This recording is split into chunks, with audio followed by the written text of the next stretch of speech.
지구촌 곳곳의 소식을 전문가의 깊이 있는 분석과 함께 전해드리는 아침엔 세계 시간입니다. 1994년 80만 명이 숨진 르완다 대학살을 다룬 영화 호텔 르완다의 실제 주인공이 지난달 31일 르완다 경찰에 체포됐습니다. 호텔 르완다는 르완다 대학살 당시 자신이 일하던 호텔에 1,200여 명을 피신시키고 그들을 지키기 위해 노력한 폴 루세사 바기나의 실화를 바탕으로 2004년에 제작된 영화입니다. 르완다의 두 부족, 후투족과 투치족 사이의 갈등에서 촉발된 대학살은 1994년 4월 발생해 6월 종식될 때까지 불과 100일 만에 80만 명이 숨지고 200만 명 이상이 난민으로 전락하면서 르완다에 깊은 상처를 남겼습니다. 루세사 바기나는 영화 호텔 르완다를 통해 전 세계적인 유명 인사가 됐습니다. 나치 학살에서 유대인들을 구출한 독일인 신들러에 빗대 르완다의 신들러로 불렸습니다. 미국 정부가 민간인에게 주는 최고 훈장인 자유의 메달을 받았고 베를린 영화제에 초청되기도 했습니다. 루세사 바기나의 말 직접 들어보시겠습니다. And today is very exciting to see that everybody is gathered here. 고국인 르완다는 물론이고 전 세계에서 영웅으로 평가받던 루세사 바기나는 지난달 31일 르완다 경찰에 전격 체포됐습니다. 르완다 당국은 그가 정부에 반대하는 극단주의 테러 단체를 설립해 테러 행위와 살인 등을 자행했다고 주장하고 있습니다. 하지만 루세사 바기나의 딸은 아버지에 대한 혐의가 조작됐다며 정부로부터 탄압을 받고 있다고 주장하고 있습니다. 한편 르완다 현지에서는 루세사 바기나가 그동안 르완다 대학살을 상업적으로 이용해왔다는 비판도 나오고 있습니다. 전문가와 좀 더 자세하게 짚어보겠습니다. 이항규 한국외대 아프리카 연구소 교수 전화로 연결됐습니다. 교수님 안녕하십니까? 네, 안녕하십니까? 네, 일단 르완다 대학살에 대해서 설명을 좀 해주셔야 될 것 같습니다. 네, 루안다 내전은 이미 국내에 호텔 루안다 영화를 통해서 잘 알려져 있습니다.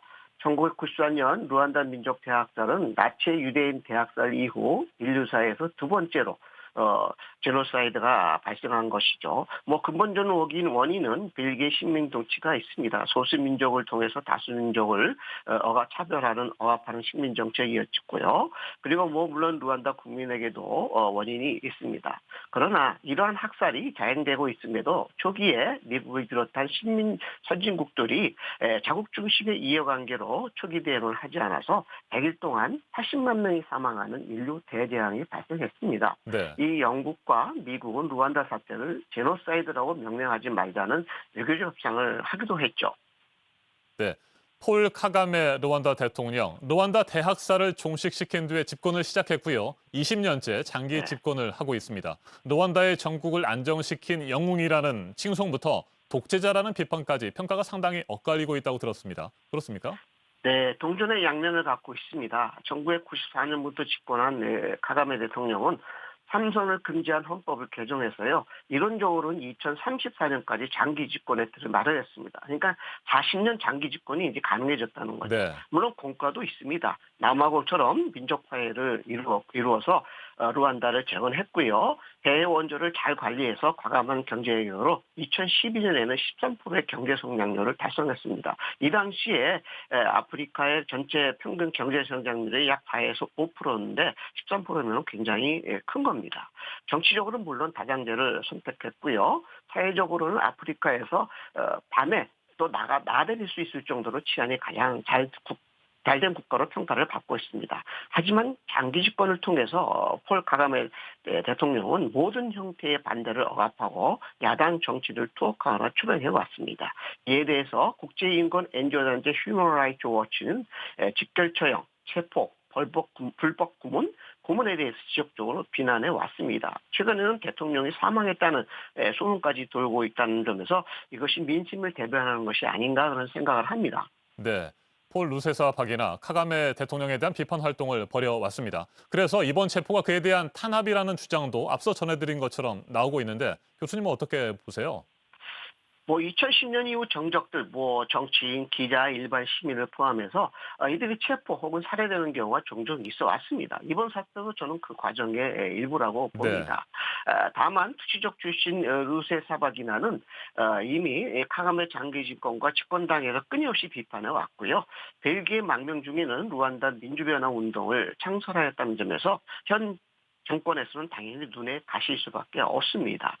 당국이 루세 사바기나의 체포 이유를 그가 2018년 6월과 12월에 있었던 테러, 화재, 납치 및 살인 행위에 연루되었다고 합니다. 하지만 확실하진 않습니다. 또한 치안 당국은 이가 어떻게 체포되고 어떤 과정을 체포되었는지에 대해서 자세하게 논하지도 않고 있습니다. 이미 알고 있는 것처럼 미국 대통령으로부터 자유훈장을 포함해서 인권 옹호자에게 수여하는 여러 상을 받은 바가 있기 때문에 단순히 정권을 비판했다는 감으로 체포하기에는 외교적 정치적 부담이 컸기 때문에 테러라는 프레임을 쓰지 않았나 합니다. 현재 루안다 정치 상황이 국내외적으로 안 좋은 것은 사실이나 이것은 또 다른 제2의 민족 분당으로 나타나지는 않아야 합니다. 1994년 이후 민족 화해와 용서를 통해 오늘날의 루안다를 재건한 카가메는 이에 정적과의 진정성 있는 용서와 화해를 하는 용기가 있었으면 합니다. 알겠습니다. 이항규 한국외대 아프리카 연구소 교수였습니다. 20세기 가장 잔혹한 사건으로 기록된 루안다 대학살. 26년이 지났지만 여전히 상처들이 남아있고 그로 인한 사회적 혼란도 계속되고 있습니다. 대학살 속에서 1,200여 명의 목숨을 구한 영웅이 테러 혐의로 경찰에 체포되기까지 어떤 일이 있었는지 그 수사 과정을 전 세계가 지켜보고 있습니다. 지금까지 아침엔 세계였습니다.